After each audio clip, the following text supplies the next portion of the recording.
اللہم صلی علی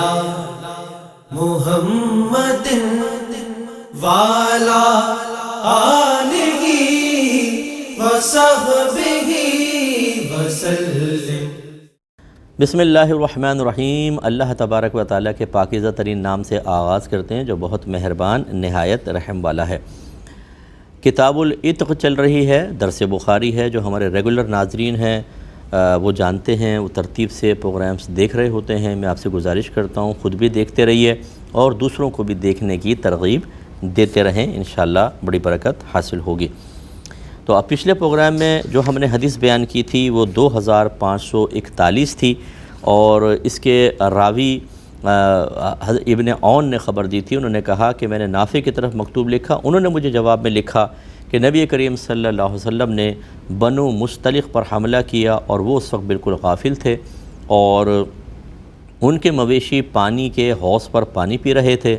تو آپ نے ان کے جنگجوؤں کو قتل کر دیا اور ان کے بچوں کو قید کر لیا، اور اس دن آپ نے حضرت جویریہ کو بھی قیدیوں میں پایا۔ تو یہ میں نے آپ کو بتایا تھا کہ آپ سرداروں کے خاندان سے تعلق رکھتی تھیں، اور ہماری والدہ ہوئیں امہات المومنین آگے چل کر بنی، اور آپ نے نبی کریم سے درخواست کی تھی کہ آپ میرے جس شخص کے پاس مجھے دیا گیا ہے، آپ باندی بن گئی تھیں، اس نے کچھ پیسے مانگے ہیں، وہ مجھے آزاد کر دے گا، آپ اگر میری طرف سے ادا کر دیں۔ تو ان کا آنا بھی دیکھیں ثابت کرتا ہے، حالانکہ حملہ نبی کریم صلی اللہ علیہ وسلم نے کیا ہے، ان کے جنگجو مارے گئے ہیں جنگوں کے اندر، لیکن وہ جانتی ہیں اور جانتی تھیں کہ نبی کریم صلی اللہ علیہ وسلم رحمۃ للعالمین ہیں اور یہ ضرور میری مدد کریں گے۔ یعنی وہ سرکار کے رویے کو بھی جانتی ہوں گی، اور یقیناً جو باتیں اس وقت معروف تھیں عرب کے اندر سرکار صلی اللہ علیہ وسلم کے اوصاف اور آپ کی اچھی صفات کے حوالے سے، اس کو بنیاد بناتے ہوئے حاضر ہوئیں، اور رحمت کونین صلی اللہ علیہ وسلم نے نہ صرف ان کا بدل کتابت ادا کیا بلکہ ان سے نکاح بھی فرمایا اور امہات المومنین ان کو بنایا۔ تو یہ جو رحمت کونین صلی اللہ علیہ وسلم نے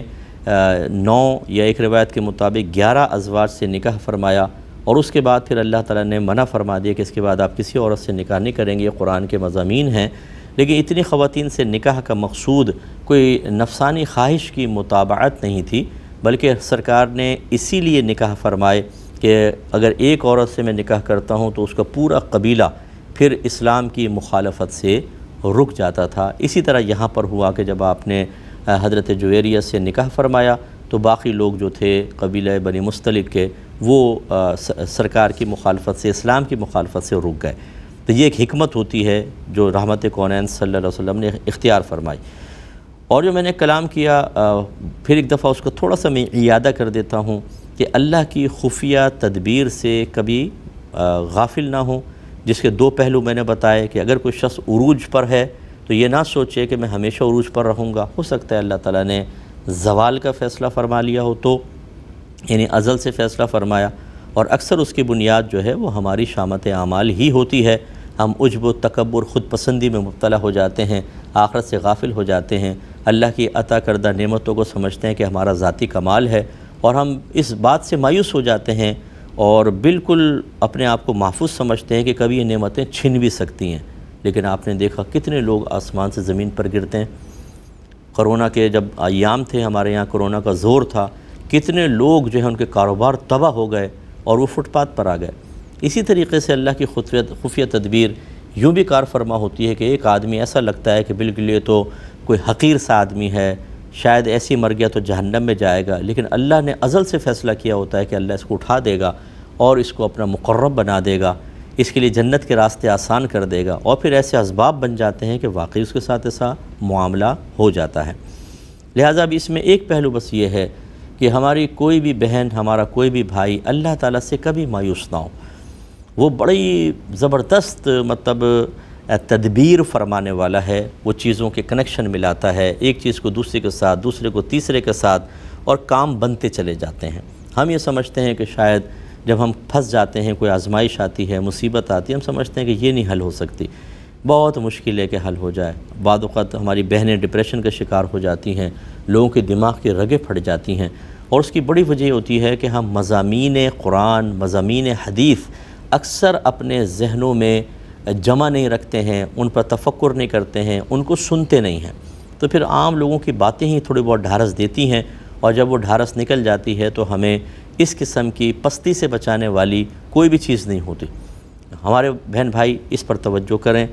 جیسے میں نے عرض کیا تھا، کہاں حضرت جویریہ ایک غیر مسلم خاندان میں پیدا ہوئیں، پھر وہ پلی بڑھیں، کسی کو پتہ تھا کہ وہ آخری نبی کے عقد میں تشریف لائیں گی، جو نبی پوری کائنات میں اللہ کے بعد تمام مخلوق میں سب سے افضل ترین ہوں گے؟ کوئی فیصلہ کر سکتا تھا اس وقت اس بچی کو دیکھ کر؟ ایک غیر مسلم گھرانے میں گھومنے پھرنے والی بچی کو دیکھ کر کوئی فیصلہ کر سکتا تھا؟ بالکل بھی نہیں۔ لیکن اللہ تعالیٰ نے دیکھیں اسباب بنائے۔ ایسی حضرت سورہ یوسف پڑھیں، سورہ یوسف تفسیر کے ساتھ پڑھیں، دیکھیں کیسے ان کے بھائیوں نے آپ کو کنویں میں پھینک دیا، اور پھر جا کر والد صاحب کو کہا کہ ان کو بھیڑیا کھا گیا۔ پھر ایک قافلہ وہاں پر آیا، کنواں دیکھا، انہوں نے ڈول ڈالا کہ چلو پانی نکالتے ہیں، حضرت یوسف اس میں بیٹھ گئے، نکالا تو حضرت یوسف اتنے خوبصورت، اس ٹائم چھوٹے تھے، تو انہوں نے اپنے پاس رکھ لیا۔ بھائیوں کو پتہ چلا، وہ آئے، کہا یہ تو ہمارا آزاد کردہ، یہ بھاگا ہوا غلام ہے، ہم آپ کو اتنے میں بیچتے ہیں۔ ایک روایت کے مطابق 20 درہم میں شاید آپ کو بیچ دیا۔ وہ لے گئے، پھر مصر میں آپ کی نیلامی لگائی، وہاں عزیز مصر نے آپ کو خریدا، گھر لے گیا، ان کی بیوی زلیخا تھیں، حتیٰ کہ پھر آپ جوان ہو گئے، زلیخا مائل ہوئیں، آپ پہ دست درازی کی کوشش کی، وہ کیس پکڑا گیا، آپ کی برات اللہ نے ایک بچے کی گواہی سے ثابت فرمائی، لیکن اس نے عزت بچانے کے لیے آپ کو جیل میں ڈالا۔ 14 سال ایک روایت کے مطابق حضرت یوسف علیہ السلام جیل میں رہے۔ پھر چونکہ خواب کی تعبیر بتاتے تھے، بادشاہ کو خواب آیا، آپ نے تعبیر بتائی، پھر آپ کو نکالا، اور بادشاہ نے آپ کو ایک وہ عزیز مصر کو ہٹا کر آپ کو اس کا عہدہ دیا، اور بعد میں پھر آپ مصر کے والی بنے، اور پھر والد صاحب کو بلایا، بھائیوں کو بلایا جنہوں نے سازش کی تھی، ان کو معاف کر دیا، اور اللہ نے یہ اگر آپ پڑھیں گے چیزیں تو ڈھارس بنتی ہے کہ میرے رب کے لیے کچھ مشکل نہیں ہے۔ وہ رب پوری کائنات کا نظام چلا رہا ہے، بڑے بڑے سیارے کہ زمین ان کے سامنے ایک نقطہ بھی نہیں ہے، ان کے نظام چلا رہا ہے، پوری کائنات کا نظام، رزق کی تقسیم کا نظام۔ تو میرے اور آپ کے مسائل کیوں نہیں حل کر سکتا؟ مضبوط رہیں، اللہ تبارک و تعالیٰ کی طرف توجہ رکھیں۔ ہم بعض اوقات رب کریم کو چھوڑنے سے مراد مایوس سے ہو جاتے ہیں، دعاؤں میں وہ لگاؤ نہیں رہتا، وہ زور نہیں ہوتا، وہ اعتماد نہیں ہوتا، وہ یقین نہیں ہوتا۔ پھر ہمیں کوئی مشورہ دیتا ہے، جی وہ فلاں صاحب بہت اچھا جادو کرتے ہیں، فلاں عملیات کرتا ہے، وہاں چلے جائیں، ان سے امیدیں لگ جاتی ہیں۔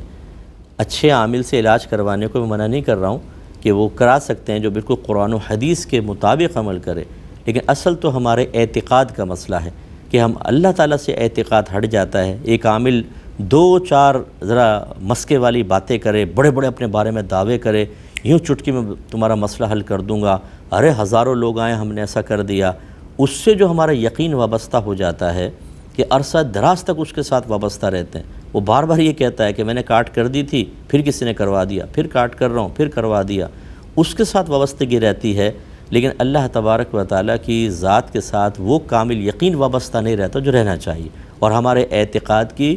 بنیادی چیزوں میں سے ہے۔ اس لیے اس قسم کی چیزوں کو دیکھ کر ذرا یوں بھی سوچ لیا کریں کیسے اللہ تعالیٰ نے کس کو کہاں پیدا کیا اور کہاں پہنچایا، اور اب آخرت میں ان کا کتنا مقام و مرتبہ ہوگا۔ امہات المومنین سب سے اونچے درجے میں ہوں گی، کیونکہ نبی سب سے اونچے درجے میں، میرے آقا کے درجے پھر نبیوں سے بھی بلند، یقیناً آپ کے ازواج مطہرات آپ کے ساتھ ہوں گی۔ تو اندازہ کریں کہ کہاں ایک غیر مسلم گھر میں پیدا ہونے والی بچی، اور کہاں وہ نبی کریم صلی اللہ علیہ وسلم کے ساتھ جنت کے سب سے اونچے درجے میں۔ اس سے اللہ تعالیٰ کی خفیہ تدبیر کو سمجھنا چاہیے اور ہمت اور حوصلہ حاصل کرنا چاہیے۔ اگلی حدیث کی طرف آتے ہیں، 2542 نمبر حدیث پاک ہے، اور حضرت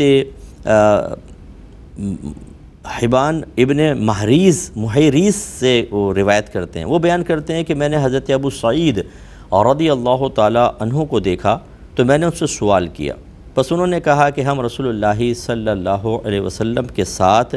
غزوہ بنی مستلق میں گئے تو عرب کے قیدیوں میں سے کچھ قیدی ہمارے ہاتھ آئے، پھر راستے میں ہمیں عورتوں کی خواہش ہوئی اور عورتوں سے دور رہنا ہم پر دشوار ہو گیا، ہم نے عزل کرنا چاہا تو ہم نے نبی کریم صلی اللہ علیہ وسلم سے اس کے متعلق سوال کیا، آپ نے فرمایا کہ اگر تم عزل نہ کرو تو تم پر کوئی حرج نہیں ہے، جو روحیں بھی قیامت تک پیدا ہونے والی ہیں وہ ضرور پیدا ہو کر رہیں گی۔ اس کا مطلب کیا ہے؟ کیونکہ صحابہ کرام شادی شدہ ہوتے تھے اور وہ بڑے لمبے لمبے سفر پہ چلے جایا کرتے تھے جہاد کے سلسلے میں، اور پھر یقینی سی بات ہے کہ تقاضائے نفسانی تو سب کے ساتھ ہوتا ہے، تو پھر وہ یوں ہوتا تھا بعض اوقات کے ازواج بھی ساتھ ہیں، لیکن جیسے مطلب سرکار سے مطلقاً بھی عزل کی اجازت حاصل کی گئی۔ عزل اسے کہتے ہیں کہ جسمانی تعلق قائم ہو لیکن حمل نہ ٹھہرنے دیا جائے، ٹھیک ہے نا، یعنی باہر ڈسچارج ہوا جائے، حمل نہ ٹھہرنے دیا جائے۔ تو نبی کریم سے اس کی اجازت طلب کی گئی، تو رحمت کونین صلی اللہ علیہ وسلم نے یہی جواب دیا کہ تم کرو یا نہ کرو، لیکن جس جان نے آنا ہے وہ آنا ہے۔ جیسے دوسری روایات میں ہے کہ ایک صحابی نے اجازت طلب کی، سرکار نے اجازت دی، تو انہوں نے جسمانی تعلق قائم کیا لیکن وہی احتیاط، لیکن زوجہ حاملہ ہو گئی۔ انہوں نے آ کے سرکار کو بتایا، رسول اللہ میں نے تو ہر طرح کی احتیاط کی پھر بھی ہو گیا، تو پھر سرکار نے یہ فرمایا کہ جس روح نے آنا ہے وہ آنا ہے۔ اس سے یہ پہلے بھی حدیث آ چکی ہے اور میں طویل اس پر کلام کر چکا ہوں، لیکن تھوڑا سا میں اس پہ مزید عرض کر دیتا ہوں کہ دیکھیں عرب لوگ کثرت اولاد کو محبوب رکھتے تھے، وہ بیٹے چاہتے تھے کثیر ہماری اولاد ہو، اور خود رحمت کونین صلی اللہ علیہ وسلم نے فرمایا کہ کثیر بچے پیدا کرنے والی عورت سے نکاح کرو،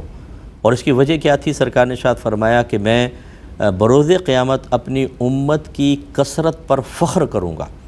کہ سرکار کی امت سب سے زیادہ ہوگی، سب سے زیادہ افراد سرکار کی امت میں ہوں گے۔ تو لیکن اس کے باوجود پھر سرکار اس کی اجازت بھی دے رہے ہیں۔ اس کا مطلب یہ ہوا کہ ایک فیملی پلاننگ کا تصور ہمارا مذہب خود دیتا ہے۔ عورت بھی آخر ایک عورت ہے، وہ ایک انسان ہے۔ 9 مہینے بچے کو پیٹ میں رکھنا، پھر بچے کی پیدائش کے مسائل، اس کے بعد وہ خون جگر پلاتی ہے دودھ کی شکل میں، اور پھر ان کی دیکھ بھال، بچوں کی تربیت، اور اس میں کس قدر عورت حلقان ہو جاتی ہے۔ صحیح بات ہے کہ اگر مردوں کے ساتھ ایسا معاملہ ہوتا تب صحیح اندازہ ہوتا، لیکن ہمیں اندازہ کرنا چاہیے، اور ہمیں اپنی بہنوں کی قدر کرنی چاہیے کہ کس قدر وہ مشقتیں اٹھاتی ہیں۔ تو عورت کو بھی تھوڑے سے اس کی باڈی کو بھی آرام کی ضرورت ہوتی ہے۔ یہ نہیں ہے کہ ہر سال ایک بچہ آ رہا ہے، ہر سال ایک بچہ آ رہا ہے، بھئی اس کو گیپ تو دیں۔ ایک عالم دین بہت پیاری بات بیان فرما رہے تھے، ایک اچھا نقطہ انہوں نے بیان کیا، مجھے بہت پسند آیا کہ اللہ تعالیٰ نے بچے کو 2 سال دودھ پلانے کا حکم دیا، حولین کاملین، ماؤں کو فرمایا کہ وہ دودھ پلائیں، حولین کاملین، 2 مکمل سال۔ اس کا مطلب ہے کہ جب تک ماں کے دودھ اتر رہا ہے 2 سال تک وہ دودھ پلائے۔ اگر وہ حاملہ ہو جاتی ہے تو دودھ رک جاتا ہے یا دودھ میں خرابی پیدا ہو جاتی ہے۔ اس کا مطلب یہ ہوا جب بچے کو 2 سال دودھ پلانے کا حکم دیا تو اگلے بچے کے درمیان کم از کم 2 سال کا فاصلہ ہونا چاہیے۔ یہ ایک نقطہ انہوں نے بیان کیا، بہت ویلڈ، بہت اچھی بات انہوں نے کی۔ اور اسی طرح یہ عزل کی اجازت جو سرکار نے مرحمت فرمائی، یہ بھی ثابت کرتی ہے کہ یوں نہیں کہ بس مطلب عورت کو سمجھو کہ جیسا مرضی کرتے رہو، بیچاری وہ بچے ہی پیدا کرتی رہے۔ بعض ایسی خواتین ہوتی ہیں کہ ان کی ناک اگر پکڑ دی جائے تو دم نکل جائے،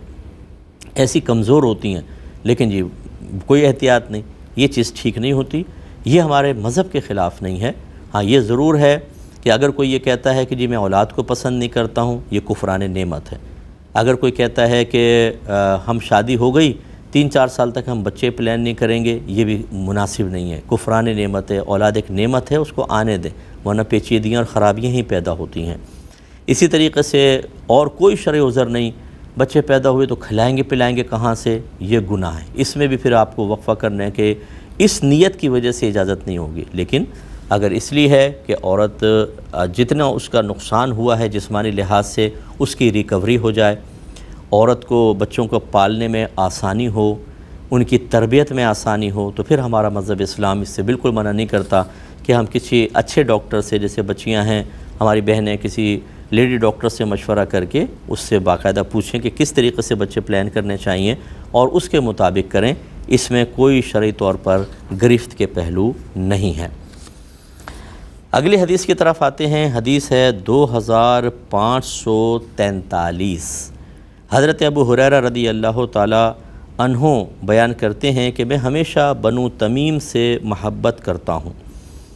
اور پھر دوسری ایک روایت اسی کے ساتھ ہے، دوسری روایت ہے کہ حضرت ابو ہریرہ بیان کرتے ہیں کہ میں ہمیشہ سے بنو تمیم سے محبت کرتا ہوں جب سے میں نے رسول اللہ صلی اللہ علیہ وسلم سے ان کے متعلق 3 باتیں سنی ہیں۔ پہلا یہ کہ آپ فرما رہے تھے کہ یہ لوگ میری امت میں دجال کے سب سے زیادہ مخالف ہوں گے۔ دوسرا یہ کہ اور جب ان کے صدقات آئے تو رسول اللہ صلی اللہ علیہ وسلم نے ارشاد فرمایا یہ ہماری قوم کے صدقات ہیں، یعنی ان کو اپنی طرف منسوب کیا۔ اور تیسرا، اور ان کی ایک قیدی عورت حضرت عائشہ صدیقہ رضی اللہ تعالی عنہا کے پاس آئیں تو آپ نے فرمایا اس کو آزاد کر دو، یہ حضرت اسماعیل علیہ السلام کی اولاد سے ہے۔ تو دیکھیے سرکار نے ایک قبیلہ بنو تمیم کی تعریف بیان کی۔ حضرت ابو ہریرہ کہتے ہیں میں ان سے محبت کرنے لگا کیونکہ سرکار نے ان کے بارے میں یہ 3 باتیں بیان فرمائیں۔ اس کا مطلب ہے کہ جب کسی قوم کی مدح قرآن کر دے، یعنی اللہ فرمائے، رسول فرمائے، تو پھر ان سے محبت کرنا یہ صحابہ کرام علیہم رضوان کا طریقہ رہا ہے۔ اس لیے علماء کے فضائل اللہ نے بیان فرمائے، ہمارے نبی فرماتے ہیں العلماء ورثۃ الانبیاء۔ اس طرح نیک پرہیزگار لوگوں کے فضائل اور برکات بیان ہوئیں تو ہمیں ان سے پاکیزہ محبت رکھنی چاہیے، اللہ کی رضا کی خاطر محبت رکھنی چاہیے، جیسے کہ حضرت ابو ہریرہ رضی اللہ تعالی عنہ نے بات بیان فرمائی۔ اب ان کی 3 باتیں جو سرکار نے بیان فرمائی، پہلی یہ کہ یہ دجال کے سب سے زیادہ مخالف ہوں گے، یعنی ان کی نسلیں چلتی رہیں گی حتیٰ کہ جب دجال کا ظہور ہوگا اس وقت جو دجال کے مخالفین ہیں سب سے زیادہ مخالف ان کے نسلوں میں سے لوگ ہوں گے۔ اس کا مطلب یہ ہوا کہ جب کوئی برائی کرتا ہو، اعلانیہ طور پہ برائی کر رہا ہو، تو اس کی مخالفت پر جم جانا یہ بھی قابل مدح ہے۔ تو سب سے زیادہ دجال کے جو مخالف ہیں سرکار نے فرمایا یہ لوگ ہوں گے۔ اس کا مطلب یہ ہوا کہ ہمیں برائی کے خلاف کھڑا ہونا چاہیے، یہ ہے مقام مدح، یہ ہے اچھی چیز۔ ہم بعض اوقات ایسا ہوتا ہے کہ ناحق اور باطل کے ساتھ کھڑے ہو جاتے ہیں صرف اپنے ذاتی مفادات کے لیے، صرف ایسی الٹی سیدھی سوچوں اور فکروں کے نتیجے کے طور پر، اور یہ ہر جگہ ہوتا ہے۔ یہ آپ دیکھیں ہمارے گھروں کے اندر ہوتا ہے، آفیسز میں، فیکٹریز کے اندر، دوستوں کے مابین ایک صحیح ہے دوسرا غلط ہے، ہم غلط کے ساتھ بعض وقت کھڑے ہو جاتے ہیں، یہ غلط ہوتا ہے۔ ہمیشہ یاد رکھیں کہ جو اللہ رسول کی مخالفت کر رہا ہو تو کم از کم اگر ہم اس کا ساتھ نہیں، اس کے خلاف نہیں جا سکتے، کوئی ایسی مصلحتیں بھی ہوتی ہیں بعض اوقات، تو دل میں تو برا جانیں، اس کے ساتھ تو جا کے نہ کھڑے ہو جائیں، یہ ضرور ہمیں خیال رکھنا چاہیے۔ دوسرا سرکار نے فرمایا کہ جب ان کے صدقات آئے تو سرکار نے فرمایا یہ ہماری قوم کے صدقات ہیں، یعنی ان کو اپنی قوم قرار دیا۔ اس کا مطلب ہے نسبت بہت بڑی چیز ہوتی ہے۔ اللہ کے نبی نے ان کو اپنی طرف منسوب کیا تو حضرت ابو ہریرہ کہتے ہیں کہ مجھے ان سے محبت ہو گئی۔ تو پھر سوچئے کہ صحابہ کرام کے لیے بھی سرکار نے فضیلتیں بیان فرمائی، اور پھر اہل بیت اطہار تو سرکار کا جز ہیں، اجزاء ہیں، ان سے کتنی محبت ہونی چاہیے کہ سرکار جب ان کو کہا کہ یہ میری قوم سے حضرت ابو ہریرہ محبت کر رہے ہیں، اور جو ہیں ہی سرکار کے، کہنے کی ضرورت بھی نہیں، تو ان سے کتنا پیار ہونا چاہیے۔ تو اس لیے حضرت مولا علی کرم اللہ وجہہ الکریم، بی بی فاطمہ رضی اللہ عنہا، حسنین کریمین اور ازواج مطہرات، ان سب سے بہت پیار و محبت رکھنی چاہیے۔ اللہ تعالی ہمیں سمجھ کے توفیق عطا فرمائے، آمین۔ وآخر دعوانا ان الحمدللہ رب العالمین۔ اللہم صلی علی محمد وعلی آلہ وصحبہ وسلم۔